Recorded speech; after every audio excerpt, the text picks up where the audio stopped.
ನಮಸ್ಕಾರ ಪ್ರಿಯ ವೀಕ್ಷಕರೇ, ನಮ್ಮ ಹೊಂಗಿರಣೆ ಯೂಟ್ಯೂಬ್ ಚಾನಲ್ಗೆ ಆತ್ಮೀಯ ಸ್ವಾಗತ. ನಿಮ್ಮ ಅಮೂಲ್ಯ ಸಮಯವನ್ನು ಕೊಟ್ಟು ನಮ್ಮ ವಿಡಿಯೋಗಳನ್ನು ವೀಕ್ಷಿಸುತ್ತಿರುವುದಕ್ಕೆ ಮತ್ತು ನಮ್ಮ ಚಾನೆಲ್ ಅನ್ನು ಸಬ್ಸ್ಕ್ರೈಬ್ ಮಾಡಿರುವುದಕ್ಕೆ ಧನ್ಯವಾದಗಳು.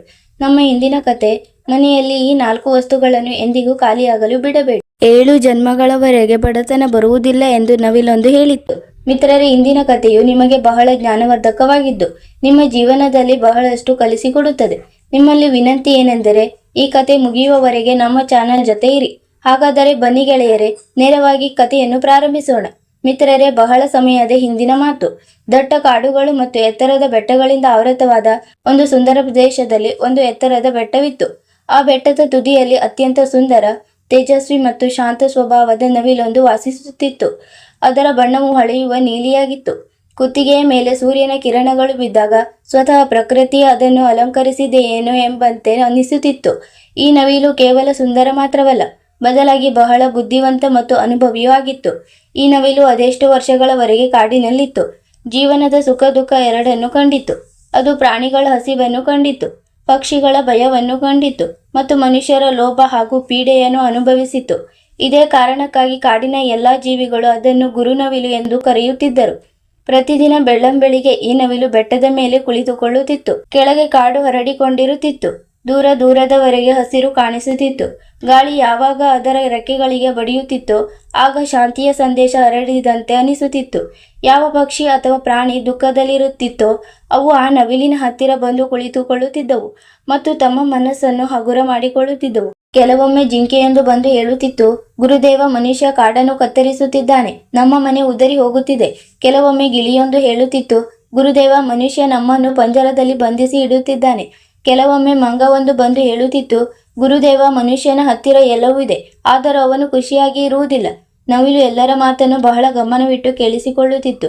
ಯಾವುದೇ ಅಡೆತಡೆ ಇಲ್ಲದೆ, ಬೈಯದೆ, ಆಮೇಲೆ ತನ್ನ ಮಧುರವಾದ ಮತ್ತು ಶಾಂತವಾದ ಧ್ವನಿಯಲ್ಲಿ ಕೇಳುವವರ ಹೃದಯವನ್ನು ಮುಟ್ಟುವಂತ ಮಾತುಗಳನ್ನು ಹೇಳುತ್ತಿತ್ತು. ಒಂದು ದಿನದ ಮಾತು. ಬೆಳಗಿನ ಸಮಯವಾಗಿತ್ತು. ಸೂರ್ಯ ನಿಧಾನವಾಗಿ ಬರುತ್ತಿದ್ದನು.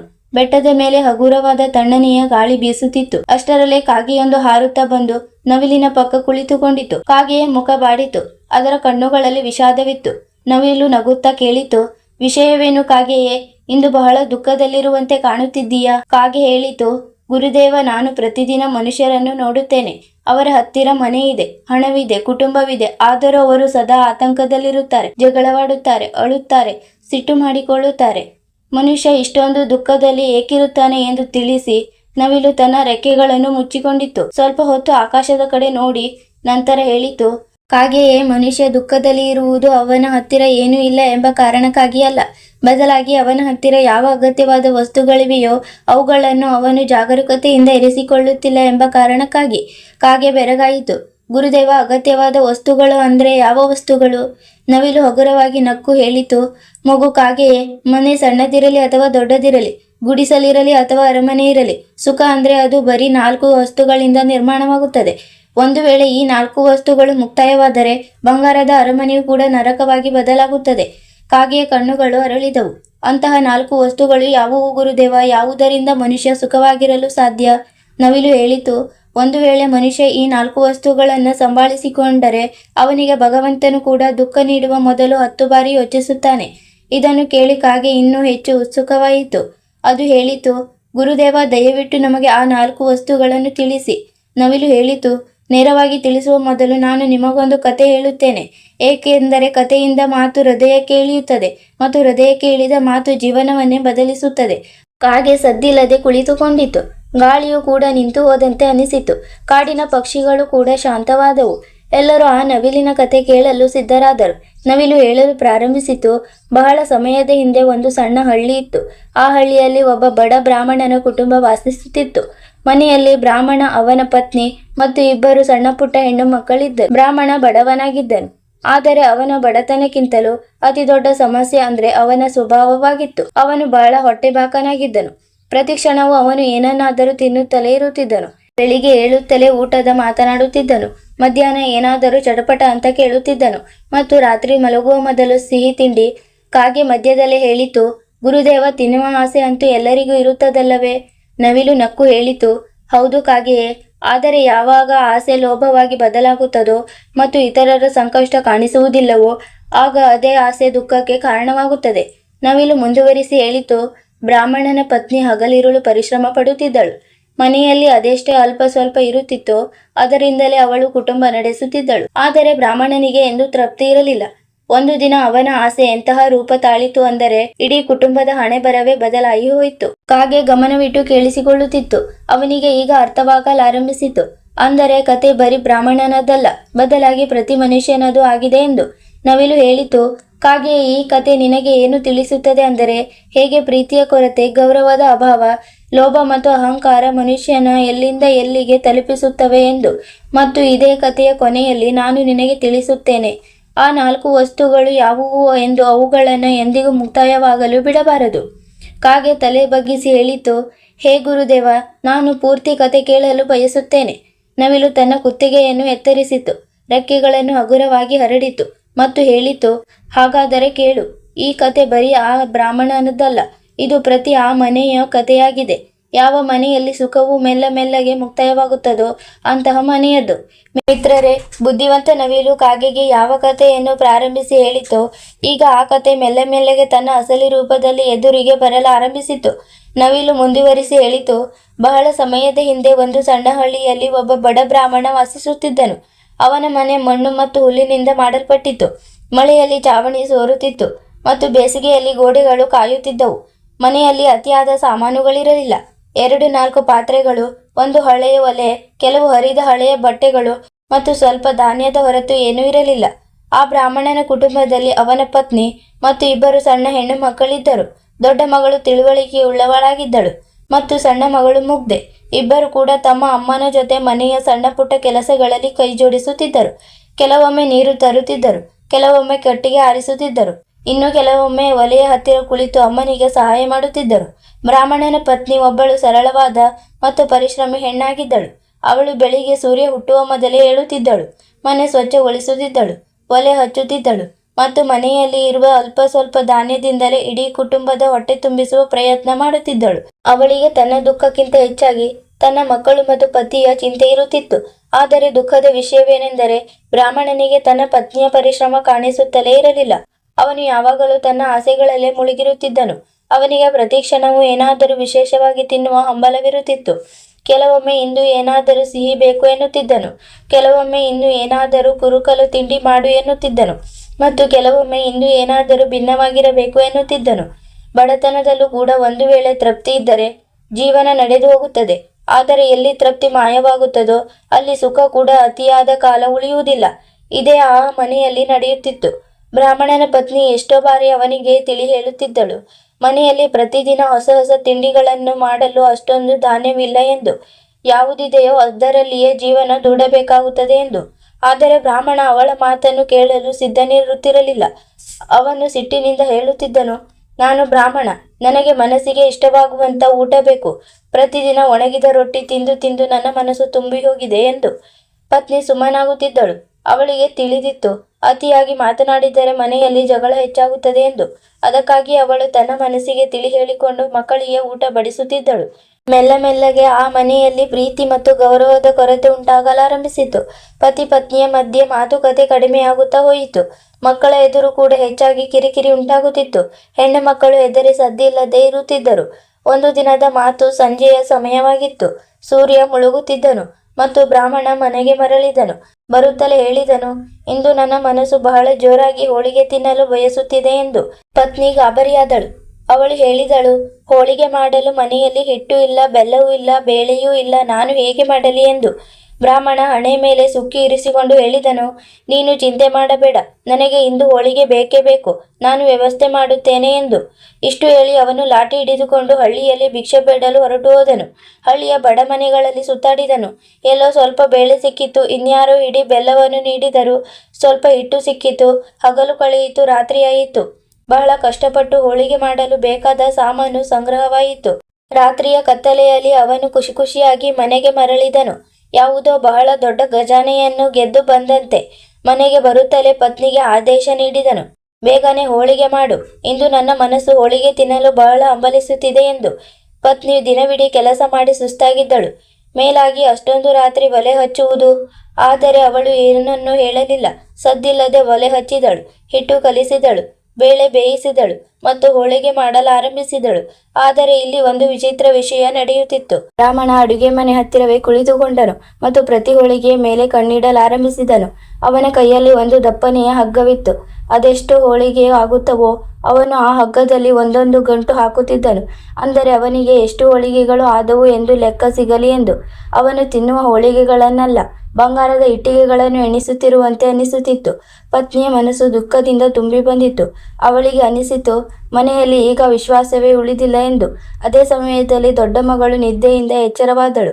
ಅಡುಗೆ ಮನೆಯಿಂದ ಬರುತ್ತಿದ್ದ ಪರಿಮಳದಿಂದ ಅವಳ ಮನಸ್ಸು ಹೋಳಿಗೆ ತಿನ್ನಲು ಹಂಬಲಿಸಿತ್ತು. ಅವಳು ಮೆಲ್ಲಗೆ ಅಮ್ಮನ ಹತ್ತಿರ ಬಂದು ಹೇಳಿದಳು, ಅಮ್ಮ, ನನಗೂ ಒಂದು ಹೋಳಿಗೆ ನೀಡು ಎಂದು. ಅಮ್ಮ ಹೆದರಿ ಹೇಳಿದಳು, ಇಲ್ಲ ಮಗಳೇ, ಇದು ನಿನ್ನ ತಂದೆಗಾಗಿ.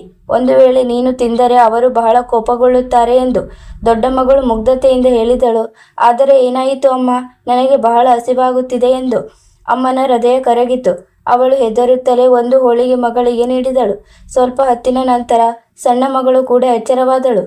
ಅವಳು ಕೂಡ ಅದನ್ನೇ ಕೇಳಿದಳು. ಅಮ್ಮ ಹೆದರಿದರು. ಆದರೆ ಇಬ್ಬರು ಮಕ್ಕಳ ಹಸಿವು ಮತ್ತು ಮುಗ್ಧತೆ ಮುಂದೆ ಅವಳು ಸೋತಳು. ಅವಳು ಸಣ್ಣ ಮಗಳಿಗೂ ಕೂಡ ಒಂದು ಹೋಳಿಗೆ ನೀಡಿಬಿಟ್ಟಳು. ಮಿತ್ರರೇ, ಅಮ್ಮ ಇದೆಲ್ಲವನ್ನು ಭಯ ಇದ್ದರೂ ಅನಿವಾರ್ಯತೆಯಿಂದ ಮಾಡಿದಳು. ಅವಳಿಗೆ ಅಂದಾಜಿರಲಿಲ್ಲ ಈ ಸಣ್ಣ ಮಾತು ಮುಂದೆ ಹೋಗಿ ಅದೆಂಥ ದೊಡ್ಡ ವಿಪತ್ತಾಗಿ ಬದಲಾಗುತ್ತದೆ ಎಂದು. ರಾತ್ರಿ ಇಡೀ ಬ್ರಾಹ್ಮಣ ಹಗ್ಗದ ಗಂಟುಗಳನ್ನು ಎಣಿಸುತ್ತಿದ್ದ. ಯಾವಾಗ ಎಲ್ಲ ಹೋಳಿಗೆಗಳು ಆದವೋ ಅವನು ಹಗ್ಗ ಬಿಚ್ಚಿ ಎಣಿಕೆ ಮಾಡಿದನು. ಅಷ್ಟರಲ್ಲಿ ಅವನ ಮುಖ ಕೆಂಪಾಯಿತು. 2 ಹೋಳಿಗೆಗಳು ಕಡಿಮೆ ಇವೆ ಎಂದು ಅವನು ಕಿರಿಚಿದನು. ಇದು ಖಂಡಿತವಾಗಿ ನೀನು ಹೆಣ್ಣು ಮಕ್ಕಳಿಗೆ ತಿನ್ನಿಸಿರುವೆ ಅಂದನು. ಪತ್ನಿ ನಡುಗಿ ಹೋದಳು. ಅವಳು ತಲೆ ಬಗ್ಗಿಸಿದಳು. ಈಗ ಏನೇ ಹೇಳಿದರೂ ವ್ಯರ್ಥ ಎಂದು ಅವಳಿಗೆ ತಿಳಿದಿತ್ತು. ಬ್ರಾಹ್ಮಣ ಸಿಟ್ಟಿನಿಂದ ಹೇಳಿದನು, ಈ ಹೆಣ್ಣು ಮಕ್ಕಳು ಈಗಲೇ ಸಂಭಾಳಿಸಿಕೊಳ್ಳದಿದ್ದರೆ ಒಂದು ದಿನ ನನ್ನ ಪ್ರಾಣ ತಗೊಳ್ಳುತ್ತಾರೆ. ಮುಂದೆ ಬಹಳ ಪಶ್ಚಾತ್ತಾಪ ಪಡಬೇಕಾಗುತ್ತದೆ ಎಂದು. ಮಿತ್ರರೇ, ಇದೇ ಆ ಕ್ಷಣವಾಗಿತ್ತು. ಎಲ್ಲಿ ಮನೆಯಿಂದ ಪ್ರೀತಿ, ತಾಳ್ಮೆ ಮತ್ತು ತಿಳುವಳಿಕೆ ಮುಕ್ತಾಯವಾಗುತ್ತದೋ ಅದು. ಈಗ ಅಲ್ಲಿ ಬರೀ ಲೋಭ, ಸಿಟ್ಟು ಮತ್ತು ಸ್ವಾರ್ಥ ಮಾತ್ರ ಉಳಿದಿತ್ತು. ನವಿಲು ಕಾಗೆಯ ಕಡೆ ನೋಡಿ ಹೇಳಿತು, ಕಾಗೆ, ಯಾವಾಗ ಮನೆಯಲ್ಲಿ ಪ್ರೀತಿ ಮತ್ತು ಗೌರವ ಮುಕ್ತಾಯವಾಗುತ್ತದೋ ಆಗ ಸಣ್ಣ ಮಾತು ಕೂಡ ಚಂಡಮಾರುತವಾಗಿ ಬದಲಾಗುತ್ತದೆ. ಕಾಗೆ ಸುಮ್ಮನಿತ್ತು. ಅದರ ಕಣ್ಣಿನಲ್ಲಿ ಆತಂಕವಿತ್ತು. ನವಿಲು ಹೇಳಿತು, ಈಗ ಮರುದಿನ ಬೆಳಿಗ್ಗೆ ಈ ಸಿಟ್ಟು ಎಂಥ ರೂಪ ತಾಳಿತು ಅಂದರೆ ಅದು ಇಬ್ಬರು ಮುಗ್ಧರ ಜೀವನದ ದಿಕ್ಕನ್ನೇ ಬದಲಿಸಿಬಿಟ್ಟಿತು. ಮಿತ್ರರೇ, ರಾತ್ರಿ ಕಳೆದಿದೆ, ಆದರೆ ಆ ಮನೆಯಲ್ಲಿ ಶಾಂತಿ ಬರಲೇ ಇಲ್ಲ. ಹೋಳಿಗೆಗಳ ಎಣಿಕೆ, 2 ಹೋಳಿಗೆಗಳ ಕೊರತೆ ಮತ್ತು ಬ್ರಾಹ್ಮಣನ ಕ್ರೋಧ ಇಡೀ ರಾತ್ರಿ ಅವನ ಕಣ್ಣಿನಲ್ಲಿ ಉರಿಯುತ್ತಲೇ ಇತ್ತು. ಹೇಗೆ ಕತ್ತಲೆ ಕಡಿಮೆಯಾಗುತ್ತಾ ಹೋಯಿತು, ಹಾಗೆ ಅವನ ಮನಸ್ಸಿನ ಅಂಧಕಾರ ಇನ್ನೂ ಆಳವಾಗುತ್ತಾ ಹೋಯಿತು. ಅವನು ಪದೇ ಪದೇ ಇದನ್ನೇ ಯೋಚಿಸುತ್ತಿದ್ದ, ತನ್ನ ಹೆಣ್ಣು ಮಕ್ಕಳು ತನ್ನ ಆಹಾರಕ್ಕೆ ಕೈ ಹಾಕಿದ್ದಾರೆ ಎಂದು. ಮತ್ತು ಅವನ ಮನಸ್ಸಿನಲ್ಲಿ ಈ ಮಾತು ಕುಳಿತುಕೊಂಡಿತು, ಒಂದು ವೇಳೆ ಈಗ ಏನನ್ನು ಮಾಡದಿದ್ದರೆ ಈ ಇಬ್ಬರು ಹೆಣ್ಣು ಮಕ್ಕಳು ಮುಂದೆ ತನಗೆ ಹೊರೆಯಾಗುತ್ತಾರೆ ಎಂದು. ಬೆಳಗಿನ ಮೊದಲ ಕಿರಣ ಯಾವಾಗ ಮನೆಯ ಒಳಗೆ ಬಂದಿತೋ ಆಗ ಬ್ರಾಹ್ಮಣ ಎದ್ದು ಕುಳಿತನು. ಅವನ ಕಣ್ಣಿನಲ್ಲಿ ನಿದ್ದೆ ಇರಲಿಲ್ಲ, ಬದಲಾಗಿ ಒಂದು ಕಠಿಣ ನಿರ್ಧಾರವಿತ್ತು. ಅವನ ಪತ್ನಿ ಸದ್ದಿಲ್ಲದೆ ಒಲೆಯ ಹತ್ತಿರ ಕುಳಿತಿದ್ದಳು. ಅವಳು ಎಲ್ಲವನ್ನೂ ಅರ್ಥ ಮಾಡಿಕೊಳ್ಳುತ್ತಿದ್ದಳು, ಆದರೆ ಭಯದ ಕಾರಣದಿಂದ ಏನನ್ನೂ ಹೇಳಲು ಸಾಧ್ಯವಾಗುತ್ತಿರಲಿಲ್ಲ. ಬ್ರಾಹ್ಮಣ ಇಬ್ಬರು ಹೆಣ್ಣು ಮಕ್ಕಳನ್ನು ತನ್ನ ಹತ್ತಿರ ಕರೆದನು. ದೊಡ್ಡ ಮಗಳು ಆಟವಾಡುತ್ತಾ ಬಂದಳು ಮತ್ತು ಸಣ್ಣ ಮಗಳು ಅವಳ ಹಿಂದೆ ಹಿಂದೆ. ಇಬ್ಬರ ಮುಖದಲ್ಲೂ ಮುಗ್ಧ ನಗು ಇತ್ತು. ಅವರಿಗೇನು ತಿಳಿದಿತ್ತು ತಂದೆಯ ಮನಸ್ಸಿನಲ್ಲಿ ಎಂತಹ ಚಂಡಮಾರುತ ಓಡುತ್ತಿದೆ ಎಂದು. ಬ್ರಾಹ್ಮಣ ಸುಳ್ಳು ಪ್ರೀತಿಯಿಂದ ಹೇಳಿದನು, ಮಕ್ಕಳೇ, ಇಂದು ನಾನು ನಿಮ್ಮನ್ನು ನಿಮ್ಮ ಅತ್ತೆಯ ಮನೆಗೆ ಕರೆದೊಯ್ಯುತ್ತೇನೆ ಎಂದು. ಇಬ್ಬರು ಸಹೋದರಿಯರು ಒಬ್ಬರಿಗೊಬ್ಬರು ನೋಡಿ ಖುಷಿಯಾದರು. ದೊಡ್ಡ ಮಗಳು ಆಶ್ಚರ್ಯದಿಂದ ಕೇಳಿದಳು, ಅಪ್ಪ, ನಮಗೂ ಯಾರಾದರೂ ಅತ್ತೆ ಇದ್ದಾರೆಯೇ? ಅಮ್ಮ ಅಂತೂ ಎಂದು ಹೇಳಲೇ ಇಲ್ಲವಲ್ಲ ಎಂದು. ಬ್ರಾಹ್ಮಣ ತಕ್ಷಣವೇ ಮಾತನ್ನು ಸಂಭಾಳಿಸಿ ಹೇಳಿದನು, ಅರೆ ಹೌದು, ಇದ್ದಾರೆ. ಸ್ವಲ್ಪ ದೂರದಲ್ಲಿ ಇರುತ್ತಾರೆ. ಇಂದು ನಿಮ್ಮನ್ನು ಅಲ್ಲೇ ಬಿಟ್ಟು ಬರುತ್ತೇನೆ ಎಂದು. ಅಮ್ಮ ಇದೆಲ್ಲವನ್ನು ಕೇಳಿ ನಡುಗಿ ಹೋದಳು. ಅವಳ ಹೃದಯಕ್ಕೆ ಯಾರೋ ಚಾಕು ಚುಚ್ಚಿದಂತೆ ಅನ್ನಿಸಿತು. ಅವಳಿಗೆ ಅರ್ಥವಾಯಿತು, ಅಂದರೆ ಇದು ಅತ್ತೆಯ ನೆಪ ಮಾತ್ರ ಎಂದು, ಯಾವುದೋ ಅಹಿತಕರ ಘಟನೆ ನಡೆಯಲಿದೆ ಎಂದು. ಅವಳ ಕಣ್ಣಿನಿಂದ ಕಣ್ಣೀರು ಹರಿಯಲಾರಂಭಿಸಿತು. ಆದರೆ ಅವಳ ಪತಿಯ ಮುಂದೆ ಬಾಯಿ ಬಿಡಲು ಸಾಧ್ಯವಾಗಲಿಲ್ಲ. ಇಬ್ಬರು ಹೆಣ್ಣು ಮಕ್ಕಳು ಬಹಳ ಖುಷಿಯಾಗಿದ್ದರು. ಅವರು ಮೊದಲ ಬಾರಿಗೆ ಮನೆಯಿಂದ ಹೊರಗೆ ಹೋಗುತ್ತಿದ್ದರು. ಹೊಸ ಜಾಗ ನೋಡುವ ಖುಷಿ ಅವರ ಮುಖದಲ್ಲಿ ಸ್ಪಷ್ಟವಾಗಿ ಕಾಣುತ್ತಿತ್ತು. ಅಮ್ಮ ಅವರನ್ನು ಅಪ್ಪಿಕೊಂಡು ಸದ್ದಿಲ್ಲದೆ ಅಳುತ್ತಿದ್ದಳು ಮತ್ತು ಮನಸ್ಸಿನಲ್ಲೇ ಭಗವಂತನಲ್ಲಿ ಪ್ರಾರ್ಥಿಸುತ್ತಿದ್ದಳು. ಬ್ರಾಹ್ಮಣ ಇಬ್ಬರು ಹೆಣ್ಣು ಮಕ್ಕಳನ್ನು ಕರೆದುಕೊಂಡು ಹಳ್ಳಿಯಿಂದ ಹೊರಬಂದನು. ಪ್ರಾರಂಭದಲ್ಲಿ ಹಾದಿ ನೇರವಾಗಿತ್ತು. ಹೊಲ ಗದ್ದೆಗಳು ಮತ್ತು ಸಣ್ಣ ಪುಟ್ಟ ಹಳ್ಳಿಗಳು ಬರುತ್ತಿದ್ದವು. ಮಕ್ಕಳು ಹಾದಿಯುದ್ದಕ್ಕೂ ಮಾತನಾಡುತ್ತಿದ್ದರು. ಕೆಲವೊಮ್ಮೆ ಹೂ ಕೀಳುತ್ತಿದ್ದರು, ಕೆಲವೊಮ್ಮೆ ಹಕ್ಕಿಗಳನ್ನು ನೋಡುತ್ತಿದ್ದರು. ಸ್ವಲ್ಪ ಸಮಯದ ನಂತರ ಹಾದಿ ನಿರ್ಜನವಾಗಲಾರಂಭಿಸಿತು. ಹಳ್ಳಿಗಳು ಹಿಂದೆ ಸರಿದವು. ಕಾಡು ಪ್ರಾರಂಭವಾಗಿತ್ತು. ಮರಗಳು ಎತ್ತರವಾಗಿದ್ದವು. ಹಾದಿ ಕಿರಿದಾದ ಮತ್ತು ಕತ್ತಲೆಯಿಂದ ಕೂಡಿರಲಾರಂಭಿಸಿತು. ದೊಡ್ಡ ಮಗಳು ಕೇಳಿದಳು, ಅಪ್ಪ, ಅತ್ತೆಯ ಮನೆ ಇನ್ನೂ ಎಷ್ಟು ದೂರವಿದೆ? ಬ್ರಾಹ್ಮಣ ಪ್ರತಿ ಬಾರಿ ಒಂದೇ ಉತ್ತರ ನೀಡಿದನು, ಬರೀ ಸ್ವಲ್ಪ ಮುಂದೆ ಅಷ್ಟೇ ಎಂದು. ಹಗಲು ಕಳೆಯಲಾರಂಭಿಸಿತು. ಸೂರ್ಯ ನಿಧಾನವಾಗಿ ಕೆಳಗೆ ಹೋಗುತ್ತಿದ್ದನು. ಕಾಡು ದಟ್ಟವಾಗುತ್ತಾ ಹೋಯಿತು. ಹಕ್ಕಿಗಳ ಧ್ವನಿ ಬದಲಾಗಲಾರಂಭಿಸಿತು. ಈಗ ಖುಷಿಯ ಬದಲು ಮಕ್ಕಳ ಮನಸ್ಸಿನಲ್ಲಿ ಭಯ ಬರಲಾರಂಭಿಸಿತು. ಸಂಜೆಯಾಗುತ್ತಾ ಅವರು ಒಂದು ದಟ್ಟ ಕಾಡಿನ ಒಳಗೆ ತಲುಪಿದರು. 4 ಕಡೆ ದೊಡ್ಡ ದೊಡ್ಡ ಮರಗಳಿದ್ದವು. ಗಾಳಿಯಲ್ಲಿ ಒಂದು ವಿಚಿತ್ರವಾದ ಶಬ್ದವಿತ್ತು. ಆಗ ದೊಡ್ಡ ಮಗಳು ಹೆದರುತ್ತಾ ಹೇಳಿದಳು, ಅಪ್ಪ, ಇಲ್ಲಂತೂ ಯಾವುದೇ ಮನೆ ಕಾಣಿಸುತ್ತಿಲ್ಲವಲ್ಲ ಎಂದು. ಬ್ರಾಹ್ಮಣ ಸುಳ್ಳು ಆಯಾಸ ತೋರಿಸುತ್ತಾ ಹೇಳಿದನು, ನೀವುಗಳು ಸುಸ್ತಾಗಿದ್ದೀರಿ, ನಡೆಯಿರಿ, ಈ ಮರದ ಕೆಳಗೆ ಸ್ವಲ್ಪ ವಿಶ್ರಾಂತಿ ಮಾಡೋಣ ಎಂದು. ಇಬ್ಬರು ಸಹೋದರಿಯರು ಬಹಳ ಸುಸ್ತಾಗಿದ್ದರು. ಅವರು ತಂದೆಯ ಮಡಿಲಲ್ಲಿ ತಲೆ ಇಟ್ಟು ಮಲಗಿಕೊಂಡರು ಮತ್ತು ಸ್ವಲ್ಪ ಸಮಯದಲ್ಲಿ ನಿದ್ದೆಗೆ ಜಾರಿದರು. ಮಿತ್ರರೇ, ಬ್ರಾಹ್ಮಣ ಯಾವುದಕ್ಕಾಗಿ ಕಾಯುತ್ತಿದ್ದನೋ ಇದೇ ಆ ಕ್ಷಣವಾಗಿತ್ತು. ಅವನು ಮೆಲ್ಲಗೆ ಇಬ್ಬರು ಮಕ್ಕಳ ತಲೆಯನ್ನು ತನ್ನ ಮಡಿಲಿನಿಂದ ಸರಿಸಿದನು ಮತ್ತು ಅವರ ತಲೆಯ ಕೆಳಗೆ ಇಟ್ಟಿಗೆಗಳನ್ನು ಇರಿಸಿದನು. ಅಂದರೆ ಅವರಿಗೆ ತಾವು ಈಗಲೂ ತಂದೆಯ ಮಡಿಲಲ್ಲೇ ಮಲಗಿದ್ದೇವೆ ಎಂದು ಅನ್ನಿಸಲಿ ಎಂದು. ಆಮೇಲೆ ಅವನು ಜೇಬಿನಿಂದ ಕೆಂಪು ಬಣ್ಣದ ಒಂದು ಸೀಸೆ ಹೊರತೆಗೆದನು ಮತ್ತು ಆಸುಪಾಸಿನ ಭೂಮಿಯ ಮೇಲೆ ಕೆಂಪು ಬಣ್ಣ ಚಿಮುಕಿಸಿದನು. ಅಂದರೆ ಒಂದು ವೇಳೆ ಮಕ್ಕಳು ಎಚ್ಚರವಾದರೆ ಅವರಿಗೆ ಯಾವುದೋ ಕಾಡು ಪ್ರಾಣಿ ಅವರ ತಂದೆಯನ್ನು ಎತ್ತಿಕೊಂಡು ಹೋಗಿದೆ ಎಂದು ಅನಿಸಲಿ ಎಂದು. ಇಷ್ಟೆಲ್ಲ ಮಾಡಿ ಅವನು ಹಿಂದು ತಿರುಗಿ ನೋಡದೆಯೇ ಕಾಡಿನಿಂದ ಹೊರಬಂದನು. ರಾತ್ರಿ ಹದವಾಗಿತ್ತು. ಸ್ವಲ್ಪ ಹೊತ್ತಿನ ನಂತರ ಸಣ್ಣ ಮಗಳ ನಿದ್ದೆ ತೆರೆಯಿತು. ಅವಳು ಕೈ ಚಾಚಿದಳು, ಆದರೆ ಅಪ್ಪ ಅಲ್ಲಿರಲಿಲ್ಲ. ಅವಳು ಅತ್ತ ಇತ್ತ ನೋಡಿದಳು ಮತ್ತು ಭೂಮಿಯ ಮೇಲೆ ಕೆಂಪು ಬಣ್ಣ ನೋಡಿದಳು. ಭಯದಿಂದ ಅವಳು ಅಳಲಾರಂಭಿಸಿದಳು ಮತ್ತು ಅಕ್ಕನನ್ನು ಎಬ್ಬಿಸಿದಳು. ಅಕ್ಕ 4 ಕಡೆ ನೋಡಿದಳು. ಯಾವಾಗ ಅವಳು ತಲೆಯ ಕೆಳಗೆ ಇಟ್ಟಿಗೆಗಳನ್ನು ನೋಡಿದಳೋ ಆಗ ಅವಳಿಗೆ ಎಲ್ಲವೂ ಅರ್ಥವಾಯಿತು. ಅವಳು ಹೇಳಿದಳು, ತಂಗಿ, ಅಪ್ಪನೇ ನಮ್ಮನ್ನು ಬಿಟ್ಟು ಹೊರಟು ಹೋಗಿದ್ದಾರೆ ಎಂದು. ಇಬ್ಬರು ಸಹೋದರಿಯರು ಅಳಲಾರಂಭಿಸಿದರು. ಭಯ, ಚಳಿ ಮತ್ತು ಹಸಿವಿನಿಂದ ಅವರ ಸ್ಥಿತಿ ಬಹಳ ಕೆಟ್ಟದಾಗಿತ್ತು. ಆದರೆ ಅಕ್ಕ ಧೈರ್ಯ ತೋರಿದಳು. ಅವಳು ತಂಗಿಗೆ ತಿಳಿ ಹೇಳಿದಳು, ಅಳುವುದರಿಂದ ಏನೂ ಆಗಲ್ಲ, ನಾವು ಬೆಳಿಗ್ಗೆ ಆಗುವವರೆಗೆ ಇಲ್ಲೇ ಇರಲೇಬೇಕು ಎಂದು. ಅವರಿಬ್ಬರು ಒಂದು ದೊಡ್ಡ ಆಲದ ಮರದ ಕೆಳಗೆ ಮುದುರಿ ಕುಳಿತುಕೊಂಡರು. ಇಡೀ ರಾತ್ರಿ ಕಾಡು ಪ್ರಾಣಿಗಳ ಸದ್ದು ಕೇಳಿಸುತ್ತಿತ್ತು. ಕೆಲವೊಮ್ಮೆ ತೋಳಗಳ ದನಿ, ಕೆಲವೊಮ್ಮೆ ಎಲೆಗಳ ಶಬ್ದ. ಇಬ್ಬರು ಕೂಡ ಒಬ್ಬರಿಗೊಬ್ಬರು ಕೈಯನ್ನು ಬಿಗಿಯಾಗಿ ಹಿಡಿದುಕೊಂಡಿದ್ದರು. ಬೆಳಿಗ್ಗೆ ಆಯಿತು. ಸೂರ್ಯನ ಹಗುರವಾದ ಬೆಳಕು ಕಾಡಿನಲ್ಲಿ ಹರಡಲಾರಂಭಿಸಿತು. ಹಕ್ಕಿಗಳ ಚಿಲಿಪಿಲಿ ಕೇಳಿ ಇಬ್ಬರಿಗೂ ಸ್ವಲ್ಪ ಧೈರ್ಯ ಬಂತು. ಅವರು ಕಾಡಿನಿಂದ ಹೊರಬರುವ ದಾರಿ ಹುಡುಕಲು ಪ್ರಾರಂಭಿಸಿದರು. ನಡೆಯುತ್ತಾ ಅವರು ಒಂದು ತೆರೆದ ಜಾಗಕ್ಕೆ ತಲುಪಿದರು. ಅಲ್ಲಿ ಕೆಲವು ದಿವ್ಯ ಮಹಿಳೆಯರು ಸೂರ್ಯದೇವನ ಪೂಜೆ ಮಾಡುತ್ತಿದ್ದರು. ಅವರ ವಸ್ತ್ರಗಳು ಹೊಳೆಯುತ್ತಿದ್ದವು. 4 ಕಡೆ ಒಂದು ಪವಿತ್ರ ವಾತಾವರಣವಿತ್ತು. ಸಹೋದರಿಯರು ಅಲ್ಲಿಗೆ ತಲುಪುತ್ತಿದ್ದಂತೆ ಪೂಜೆಯ ಕಳಶ ಉರುಳಿ ಬಿತ್ತು. ಒಬ್ಬ ದೇವಕನ್ಯೆ ಕೇಳಿದಳು, ಯಾರ ನೆರಳಿನಿಂದ ಪೂಜೆ ಭಂಗವಾಯಿತು ಎಂದು. ಮಕ್ಕಳು ಹೆದರಿಕೆಯಿಂದ ಅಳುತ್ತಾ ಹೇಳಿದರು, ನಾವು ಪಾಪಿಗಳಲ್ಲ, ನಮ್ಮ ತಂದೆ ನಮ್ಮನ್ನ ಕಾಡಿನಲ್ಲಿ ಬಿಟ್ಟು ಹೋಗಿದ್ದಾರೆ ಎಂದು. ಅವರ ಮಾತು ಕೇಳಿ ದೇವಕನ್ಯರ ಹೃದಯ ಕರಗಿತು. ಅವರು ಮಕ್ಕಳಿಗೆ ಆಶ್ರಯ ನೀಡಿದರು. ಕೆರೆಯಲ್ಲಿ ಸ್ನಾನ ಮಾಡಿಸಿದರು ಮತ್ತು ಸೂರ್ಯದೇವನ ಪೂಜೆ ಮಾಡಿಸಿದರು. ಸೂರ್ಯದೇವನ ಕೃಪೆಯಿಂದ ಪವಾಡ ನಡೆಯಿತು. ಕೆರೆ ನೀರಿನಿಂದ ತುಂಬಿತು. ಪೂಜೆ ಪೂರ್ಣವಾಯಿತು. ದೇವಕನ್ಯರು ಹೇಳಿದರು, ನಿಜವಾದ ಮನಸ್ಸಿನಿಂದ ಕೇಳಿಕೊಳ್ಳಿ, ಸೂರ್ಯದೇವ ನಿಮ್ಮ ರಕ್ಷಣೆ ಮಾಡುತ್ತಾನೆ ಎಂದು. ಮಿತ್ರರೇ, ಅದೇ ಪೂಜೆ ಫಲವಾಗಿ ಮಕ್ಕಳಿಗೆ ಮುಂದೆ ಸಮೃದ್ಧಿ, ಸುರಕ್ಷತೆ ಮತ್ತು ಸೌಭಾಗ್ಯ ಸಿಕ್ಕಿತು. ಇದೇ ಆ ತಿರುವಾಗಿತ್ತು. ನವಿಲು ಕಾಗೆ ಹತ್ತಿರ ಹೇಳಿತು, ಕಾಗೆಯೇ ಯಾವಾಗ ಮನುಷ್ಯ ನಿರ್ದೋಷಿಯನ್ನು ಅವಮಾನಿಸುತ್ತಾನೋ ಆಗ ಪ್ರಕೃತಿಯೇ ಸ್ವತಃ ನ್ಯಾಯ ನೀಡುತ್ತದೆ. ಕಾಗೆಯ ಕಣ್ಣುಗಳು ಒದ್ದೆಯಾದವು. ನವಿಲು ಹೇಳಿತು, ಈಗ ಮುಂದಿನ ಕಥೆಯಲ್ಲಿ ನೀನು ನೋಡುವೆ ಹೇಗೆ ಇಬ್ಬರು ಸಹೋದರಿಯರ ಹಣೆ ಬರಹ ಬೇರೆ ಬೇರೆ ಹಾದಿಗಳಲ್ಲಿ ಸಾಗಿತು ಎಂದು. ಮಿತ್ರರೇ, ಸೂರ್ಯದೇವನ ಕೃಪೆ ಮತ್ತು ದೇವಕನ್ಯರ ಆಶೀರ್ವಾದದಿಂದ ಇಬ್ಬರು ಸಹೋದರಿಯರು ಸುರಕ್ಷಿತವಾಗಿ ಕಾಡಿನಿಂದ ಹೊರಬಂದಿದ್ದರು. ಯಾವಾಗ ಅವರು ಮನೆ ತಲುಪಿದರೋ ಆಗ ಅಮ್ಮನ ಕಣ್ಣಿನಲ್ಲಿ ನೀರು ನಿಲ್ಲುವ ಸೂಚನೆ ಕಾಣಿಸಲಿಲ್ಲ. ಅವಳು ತನ್ನ ಇಬ್ಬರು ಹೆಣ್ಣು ಮಕ್ಕಳನ್ನ ಎದೆಗೆ ಅಪ್ಪಿಕೊಂಡು ಬಹಳ ಅತ್ತಳು. ಅಂದು ಅಮ್ಮನಿಗೆ ಮೊದಲ ಬಾರಿಗೆ ಅನಿಸಿತು, ಭಗವಂತ ನಿಜವಾಗಿಯೂ ಎಲ್ಲೋ ಒಂದು ಕಡೆ ಇರುತ್ತಾರೆ, ಮುಗ್ಧರ ರಕ್ಷಣೆ ಮಾಡುತ್ತಾರೆ ಎಂದು. ಸಮಯ ಮೆಲ್ಲಗೆ ಕಳೆಯಲಾರಂಭಿಸಿತು. ಸೂರ್ಯದೇವನ ಕಳಶದ ಪೂಜೆಯಿಂದ ಮನೆಯಲ್ಲಿ ಪವಾಡಗಳು ನಡೆಯಲಾರಂಭಿಸಿದವು. ಎಲ್ಲಿ ಮೊದಲು ಹುಲ್ಲಿನ ಗುಡಿಸಲಿದ್ದವೋ ಅಲ್ಲಿ ಮೆಲ್ಲಗೆ ಬಲಿಷ್ಠ ಮನೆ ನಿರ್ಮಾಣವಾಗಲಾರಂಭಿಸಿತು. ಧಾನ್ಯದ ಖಾಲಿ ಪಾತ್ರೆಗಳು ತುಂಬಲಾರಂಭಿಸಿದವು. ಅಮ್ಮನ ಮುಖದಲ್ಲಿ ವರ್ಷಗಳ ನಂತರ ನೆಮ್ಮದಿ ಕಾಣಿಸತೊಡಗಿತು. ಆದರೆ ಬ್ರಾಹ್ಮಣನ ಸ್ವಭಾವ ಈಗಲೂ ಹಾಗೇ ಇತ್ತು. ಶ್ರೀಮಂತಿಗೆ ಬಂದ ಕೂಡಲೇ ಗರ್ವ ಬಂತು. ಸಮಯ ಕಳೆದಂತೆ ಇಬ್ಬರು ಹೆಣ್ಣು ಮಕ್ಕಳು ಮದುವೆ ವಯಸ್ಸಿಗೆ ಬಂದರು. ಇಡೀ ಹಳ್ಳಿಯಲ್ಲಿ ಚರ್ಚೆಯಾಗಲಾರಂಭಿಸಿತು. ಬ್ರಾಹ್ಮಣನ ಹೆಣ್ಣು ಮಕ್ಕಳು ಬಹಳ ಅದೃಷ್ಟವಂತರು ಎಂದು. ಒಂದು ದಿನ ಸ್ವತಃ ರಾಜನ ಕಡೆಯಿಂದ ಸಂದೇಶ ಬಂತು. ಅವನು ದೊಡ್ಡ ಮಗಳನ್ನು ಮದುವೆಯಾಗಲು ಬಯಸುತ್ತಾನೆ ಎಂದು. ಹಾಗೂ ಇನ್ನೊಂದು ಕಡೆ ಮಂತ್ರಿಯು ಸಣ್ಣ ಮಗಳನ್ನು ಕೇಳಿದನು. ಅಮ್ಮನಿಗೆ ಇದೆಲ್ಲವನ್ನು ನೋಡಿ ಒಂದು ಕಡೆ ಭಯ ಮತ್ತು ಇನ್ನೊಂದು ಕಡೆ ಖುಷಿಯೂ ಆಗುತ್ತಿತ್ತು. ಅವಳು ಮನಸ್ಸಿನಲ್ಲೇ ಸೂರ್ಯದೇವನಲ್ಲಿ ಪ್ರಾರ್ಥಿಸಿದಳು, ತನ್ನ ಹೆಣ್ಣು ಮಕ್ಕಳ ಜೀವನ ಸುಖವಾಗಿರಲಿ ಎಂದು. ಮದುವೆಯ ದಿನ ಬಂದಿತು. ದೊಡ್ಡ ಮಗಳ ಮದುವೆ ರಾಜನ ಜೊತೆ ಬಹಳ ಅದ್ದೂರಿಯಾಗಿ ನಡೆಯಿತು. ಆನೆ, ಕುದುರೆ, ವಾದ್ಯ ಮೇಳ ಎಲ್ಲವೂ ಇತ್ತು. ಹಳ್ಳಿಯವರ ಕಣ್ಣುಗಳೇ ಕುಕ್ಕಿದವು. ಅವರು ಹೇಳಲಾರಂಭಿಸಿದರು, ಬಡವನ ಮಗಳು ಇಂದು ರಾಣಿಯಾದಳು ಎಂದು. ಅತ್ತ ಸಣ್ಣ ಮಗಳ ಮದುವೆ ಮಂತ್ರಿಯ ಜೊತೆ ಸರಳತೆಯಿಂದ ನಡೆಯಿತು. ಅತಿಯಾದ ಆಡಂಬರವಿರಲಿಲ್ಲ, ಆದರೆ ಅಲ್ಲಿ ಸ್ನೇಹ ಮತ್ತು ಆತ್ಮೀಯತೆ ಬಹಳಷ್ಟಿತ್ತು. ಬೀಳ್ಕೊಡುಗೆಯ ಸಮಯ ಬಂದಿತ್ತು. ಅಮ್ಮ ಇಬ್ಬರು ಹೆಣ್ಣು ಮಕ್ಕಳನ್ನು ಅಪ್ಪಿಕೊಂಡಳು. ಕಣ್ಣಿನಲ್ಲಿ ನೀರಿತ್ತು, ಆದರೆ ಹೃದಯದಲ್ಲಿ ಭರವಸೆಯೂ ಇತ್ತು. ದೊಡ್ಡ ಮಗಳು ರಾಜನ ಜೊತೆ ರಾಜಮಹಲಿನ ಕಡೆಗೆ ಹೊರಟಳು. ಹಾದಿಯಲ್ಲಿ ವಿಚಿತ್ರ ವಿಚಿತ್ರ ಘಟನೆಗಳು ನಡೆಯಲಾರಂಭಿಸಿದವು. ಎಲ್ಲೆಲ್ಲಿ ಅವಳ ಬೆಂಗಾವಲು ಪಡೆ ಹೋಗುತ್ತಿತ್ತೋ ಅಲ್ಲಿ ಏನೋ ಒಂದು ಅಹಿತಕರ ಘಟನೆ ನಡೆಯುತ್ತಿತ್ತು. ಎಲ್ಲೋ ಬೆಂಕಿ ಹತ್ತುತ್ತಿತ್ತು, ಎಲ್ಲೋ ಕಾಯಿಲೆ ಹರಡುತ್ತಿತ್ತು. ಹಲವಾರು ಪ್ರಾಣಿಗಳು ಸಾಯಲಾರಂಭಿಸಿದವು. ಜನರು ಹೆದರಲಾರಂಭಿಸಿದರು. ಅವರು ತಮ್ಮೊಳಗೆ ಮಾತನಾಡಿಕೊಳ್ಳಲಾರಂಭಿಸಿದರು, ಇವಳು ಎಂಥ ರಾಣಿ, ಇವಳು ಹೆಜ್ಜೆ ಇಟ್ಟ ಕೂಡಲೇ ವಿಪತ್ತು ಬರುತ್ತಿದೆಯಲ್ಲ ಎಂದು. ರಾಜನ ಮನಸ್ಸಿನಲ್ಲೂ ಕೂಡ ಸಂಶಯ ಮೂಡಲಾರಂಭಿಸಿತು. ಆದರೆ ಅವನು ಏನನ್ನೂ ಹೇಳಲು ಸಾಧ್ಯವಾಗಲಿಲ್ಲ.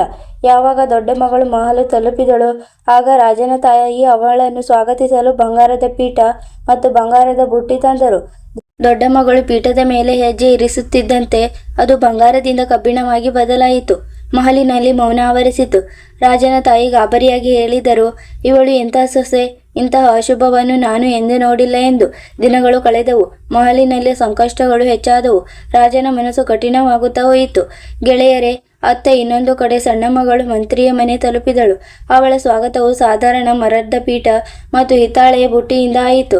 ಹಾಗೆ ಅವಳು ಪೀಠದ ಮೇಲೆ ಕಾಲಿರಿಸುತ್ತಿದ್ದಂತೆ ಅದು ಮರದಿಂದ ಬಂಗಾರವಾಗಿ ಬದಲಾಯಿತು. ಹಿತ್ತಾಳೆಯ ಬುಟ್ಟಿಯು ಕೂಡ ಬಂಗಾರದಂತಾಯಿತು. ಅತ್ತೆಯ ಕಣ್ಣಿನಲ್ಲಿ ಖುಷಿಯ ನೀರು ಬಂತು. ಅವರು ಹೇಳಿದರು, ಲಕ್ಷ್ಮಿಯಂಥ ಸೊಸೆ ನಮ್ಮ ಮನೆಗೆ ಬಂದಿದ್ದಾಳೆ ಎಂದು. ಎಲ್ಲೆಲ್ಲಿ ಸಣ್ಣ ಮಗಳು ಹೋಗುತ್ತಿದ್ದಳೋ ಅಲ್ಲಿ ಸಮೃದ್ಧಿ ಹರಡುತ್ತಿತ್ತು. ಹೊಲಗಳಲ್ಲಿ ಬೆಳೆ ಹುಲುಸಾಗಿ ಬೆಳೆಯುತ್ತಿತ್ತು. ರೋಗಿಗಳು ಗುಣವಾಗುತ್ತಿದ್ದರು. ಮನೆಯಲ್ಲಿ ಅಭಿವೃದ್ಧಿ ಉಂಟಾಗಲಾರಂಭಿಸಿತು. ಮಿತ್ರರೇ, ಇಲ್ಲಿಂದ ಇಬ್ಬರು ಸಹೋದರಿಯರ ಹಣೆಬರಹ ಪೂರ್ತಿಯಾಗಿ ಬೇರೆ ಬೇರೆ ಹಾದಿಗಳಲ್ಲಿ ಸಾಗಿತು. ರಾಜನ ಮಹಲಿನಲ್ಲಿ ದೊಡ್ಡ ಮಗಳನ್ನು ದೋಷಿ ಎಂದು ಕರೆಯಲಾರಂಭಿಸಿದರು. ರಾಜ ಸಿಟ್ಟಿನಿಂದ ಮಂತ್ರಿಗೆ ಆದೇಶ ನೀಡಿದನು, ಈ ರಾಣಿಯನ್ನು ಕೊಂದು ಹಾಕು ಎಂದು. ಮಂತ್ರಿ ಧರ್ಮ ಸಂಕಟದಲ್ಲಿ ಸಿಲುಕಿದನು. ಆದರೆ ಅವನ ಹೃದಯ ಮರುಕದಿಂದ ತುಂಬಿತು. ಅವನು ರಾಣಿಯನ್ನು ಕೊಲ್ಲುವ ಬದಲು ಗುಪ್ತವಾಗಿ ಸಣ್ಣ ಮಗಳ ಮನೆಗೆ ತಲುಪಿಸಿದನು. ಸಣ್ಣ ಮಗಳು ಅಕ್ಕನನ್ನು ಗುರುತಿಸಿದಳು. ಅವಳು ಯಾವುದೇ ಭಯವಿಲ್ಲದೆಯೇ ಅವಳನ್ನು ತನ್ನ ಮನೆಯಲ್ಲಿ ಅಡಗಿಸಿ ಇಟ್ಟುಕೊಂಡಳು. ಅವಳು ಹೇಳಿದಳು, ಅಕ್ಕ, ಇದೆಲ್ಲವೂ ನಮ್ಮ ಮನಸ್ಸಿನ ಕಾಮನೆಗಳ ಫಲವಾಗಿದೆ. ನೀನು ಬರೀ ನಿನಗಾಗಿ ಬಯಸಿದೆ, ನಾನು ಎಲ್ಲರಿಗಾಗಿ ಬಯಸಿದೆ. ಸಮಯ ಕಳೆಯಿತು. ಅಮ್ಮ ತನ್ನ ಮನೆಯಲ್ಲಿ ಸೂರ್ಯದೇವನ ಪೂಜೆ ಮಾಡುತ್ತಿದ್ದಳು. ಒಂದು ದಿನ ಬ್ರಾಹ್ಮಣ ಸಿಟ್ಟಿನಿಂದ ಕಳಶ ಒಡೆದು ಹಾಕಿದನು. ಅದೇ ಕ್ಷಣ ಎಲ್ಲ ಸಮೃದ್ಧಿಯು ಅಂತ್ಯವಾಯಿತು. ಆಮೇಲೆ ಅಮ್ಮ ಮತ್ತು ಇಬ್ಬರು ಹೆಣ್ಣು ಮಕ್ಕಳು ಮತ್ತೆ ಶುದ್ಧವಾದ ಮನಸ್ಸಿನಿಂದ ಪೂಜೆ ಮಾಡಿದರು. ಸೂರ್ಯದೇವನ ಕೃಪೆ ಮರಳಿತು. ದೊಡ್ಡ ಮಗಳಿಗೆ ಮತ್ತೆ ಅವಳ ಗೌರವ ಸಿಕ್ಕಿತು ಮತ್ತು ಸಣ್ಣ ಮಗಳು ಮೊದಲಿನದಕ್ಕಿಂತಲೂ ಅತಿ ಹೆಚ್ಚು ಸುಖಿಯಾದಳು. ನವಿಲು ಕಾಗೆಯ ಹತ್ತಿರ ಹೇಳಿತು, ಕಾಗೆಯೇ, ಇದೇ ಕರ್ಮ ಮತ್ತು ಭಾವನೆಯ ಫಲ. ಎಲ್ಲಿ ಸ್ವಾರ್ಥವಿರುತ್ತದೋ ಅಲ್ಲಿ ವಿಪತ್ತು ಬರುತ್ತದೆ. ಎಲ್ಲಿ ಶುದ್ಧವಾದ ಮನಸ್ಸು ಮತ್ತು ವಿನಯವಿರುತ್ತದೋ ಅಲ್ಲಿ ಸುಖ ತಾನಾಗಿಯೇ ಬರುತ್ತದೆ. ಕಾಗೆ ತಲೆ ತಗ್ಗಿಸಿತು. ಅವನಿಗೆ ಈಗ ಅರ್ಥವಾಗಲಾರಂಭಿಸಿತು. ಅಂದರೆ ಸುಖ ಹಣೆಬರಹದಿಂದಲ್ಲ, ಸ್ವಭಾವದಿಂದ ಬರುತ್ತದೆ ಎಂದು. ನವಿಲು ಹೇಳಿತು, ಈಗ ಅಂತಿಮ ಮಾತು ಕೇಳು. ನಾನು ನಿನಗೆ ತಿಳಿಸುತ್ತೇನೆ ಆ 4 ವಸ್ತುಗಳು ಯಾವುವು ಎಂದು, ಯಾವುದರಿಂದ ಮನೆ ನಿಜವಾಗಿಯೂ ಸುಖಮಯವಾಗುತ್ತದೆ ಎಂದು. ಮಿತ್ರರೇ, ಕತೆ ಇಲ್ಲಿಗೆ ಬಂದು ತನ್ನ ಅತಿ ಗಹನವಾದ ಅರ್ಥವನ್ನು ಮುಟ್ಟುತ್ತದೆ. ಇದುವರೆಗೆ ಕಾಗೆ ಬಹಳಷ್ಟನ್ನು ನೋಡಿತು ಮತ್ತು ಕೇಳಿತು. ಅದು ನಿರ್ದೋಷಿ ಹೆಣ್ಣು ಮಕ್ಕಳ ತ್ಯಾಗ, ಸೂರ್ಯದೇವನ ಕೃಪೆ, ಇಬ್ಬರು ಸಹೋದರಿಯರ ಬೇರೆ ಬೇರೆ ಹಣೆಬರಹ ಮತ್ತು ಕರ್ಮಗಳ ಫಲ ಎಲ್ಲವನ್ನೂ ಅರ್ಥ ಮಾಡಿಕೊಂಡಿತು. ಆದರೂ ಸಹ ಅವನ ಮನಸ್ಸಿನಲ್ಲಿ ಒಂದು ಪ್ರಶ್ನೆ ಈಗಲೂ ಬಾಕಿ ಇತ್ತು. ಕಾಗೆ ನವಿಲಿನ ಕಡೆ ನೋಡಿತು. ಅದರ ಕಣ್ಣಿನಲ್ಲಿ ಈಗ ಗರ್ವವಿರಲಿಲ್ಲ, ಬದಲಾಗಿ ಕುತೂಹಲ ಮತ್ತು ವಿನಯವಿತ್ತು. ಅದು ತಲೆ ಬಗ್ಗಿಸಿ ಹೇಳಿತು, ಹೇ ನವಿಲು ರಾಜನೇ, ಈಗ ನನಗೆ ಕರ್ಮ ಮತ್ತು ಭಾವನೆ ಜೀವನವನ್ನು ಬದಲಿಸುತ್ತವೆ ಎಂದು ಅರ್ಥವಾಗಿದೆ. ಆದರೆ ಮನೆಯಲ್ಲಿ ದುಃಖ ಎಂದು ಪ್ರವೇಶಿಸಲು ಸಾಧ್ಯವಾಗಬಾರದು. ಅಂತಹದು ಏನಿರಬೇಕು ಎಂದು ತಿಳಿಸಿ. ನವಿಲು ಹಗುರವಾಗಿ ಮಂದಹಾಸದೊಂದಿಗೆ ಬೆಟ್ಟದ ತುದಿಯಿಂದ ಕೆಳಗೆ ಹರಡಿದ್ದ ಕಾಡನ್ನು ನೋಡಲಾರಂಭಿಸಿತು. ಗಾಳಿಯಲ್ಲಿ ಅದರ ರೆಕ್ಕೆಗಳು ಅಲುಗಾಡುತ್ತಿದ್ದವು. ಅದರ ದನಿಯಲ್ಲಿ ಗಹನತೆ ಇತ್ತು. ನವಿಲು ಹೇಳಿತು, ಕಾಗೆಯೇ, ಸುಖಮಯ ಮನೆ ಅಂದರೆ ಯಾವುದೋ ಅರಮನೆಯಾಗಿರುವುದಿಲ್ಲ ಗೆಳೆಯ. ಎಲ್ಲಿ ಮನಸ್ಸಿಗೆ ಶಾಂತಿ ಸಿಗುತ್ತದೋ ಅಂತಹ ಸ್ಥಳವಾಗಿರುತ್ತದೆ. ಮತ್ತು ಆ ಶಾಂತಿ 4 ವಸ್ತುಗಳಿಂದ ಬರುತ್ತದೆ. ಮೊದಲನೇ ವಸ್ತು ಪ್ರೀತಿ ಮತ್ತು ಗೌರವ. ನವಿಲು ಹೇಳಿತು, ಯಾವ ಮನೆಯಲ್ಲಿ ಪ್ರೀತಿ ಇರುವುದಿಲ್ಲವೋ ಅಲ್ಲಿ ಬಂಗಾರದ ಗೋಡೆಗಳು ಕೂಡ ಕಳಹೀನ ಅನಿಸುತ್ತವೆ. ಮತ್ತು ಎಲ್ಲಿ ಪ್ರೀತಿ ಇರುತ್ತದೋ ಅಲ್ಲಿ ಮಣ್ಣಿನ ಗುಡಿಸಲು ಕೂಡ ಸ್ವರ್ಗವಾಗಿ ಬದಲಾಗುತ್ತದೆ. ಅದು ಅಕ್ಕನನ್ನು ಉದ್ದೇಶಿಸಿ ಹೇಳಿತು. ರಾಜಮಹಲಿತ್ತು, ಹಣವಿತ್ತು, ಅಧಿಕಾರವಿತ್ತು, ಆದರೆ ಪ್ರೀತಿ ಮತ್ತು ಗೌರವವಿರಲಿಲ್ಲ. ಅದಕ್ಕಾಗಿ ಆ ಮನೆ ದುಃಖದಿಂದ ತುಂಬಿ ಹೋಯಿತು. ಪ್ರೀತಿ ಬರೀ ಪತಿ ಪತ್ನಿಯ ಮಧ್ಯೆ ಇರುವುದಿಲ್ಲ. ಅದು ತಂದೆ ತಾಯಿ ಮತ್ತು ಮಕ್ಕಳ ಮಧ್ಯೆ, ಅಣ್ಣ ತಮ್ಮಂದಿರ ಮಧ್ಯೆ ಮತ್ತು ಹಿರಿಯರ ಮೇಲಿರುವ ಗೌರವದಲ್ಲಿ ಇರುತ್ತದೆ. ಯಾವಾಗ ಮನೆಯಲ್ಲಿ ಯಾರೋ ಒಬ್ಬರು ಇನ್ಯಾರನ್ನು ಕೀಳಾಗಿ ಕಾಣುತ್ತಾರೋ, ಟೀಕೆ ಮಾಡುತ್ತಾರೋ ಅಥವಾ ಅವಮಾನಿಸುತ್ತಾರೋ ಅಲ್ಲಿಂದಲೇ ದುಃಖದ ಬೀಜ ಬಿತ್ತಲ್ಪಡುತ್ತದೆ. ನವಿಲು ಹೇಳಿತು, ಯಾರು ಮನೆಯಲ್ಲಿ ಅತಿ ಹೆಚ್ಚು ದುರ್ಬಲರಾಗಿದ್ದಾರೋ, ಒಂದು ವೇಳೆ ಅವರ ಮೇಲೆ ಅತಿ ಹೆಚ್ಚು ಗೌರವವಿದ್ದರೆ, ಹಾಗಾದರೆ ತಿಳಿಯಿರಿ, ಆ ಮನೆ ನಿಜವಾಗಿಯೂ ಸುಖವಾಗಿದೆ ಎಂದು. ಹಾಗೆ ಸದ್ದಿಲ್ಲದೆ ಕೇಳಿಸಿಕೊಳ್ಳುತ್ತಿತ್ತು. ನವಿಲು ಹೇಳಿತು, ಎರಡನೇ ವಸ್ತು ಅಂದರೆ ಹಿರಿಯರ ಆಶೀರ್ವಾದ ಮತ್ತು ಮರ್ಯಾದೆ.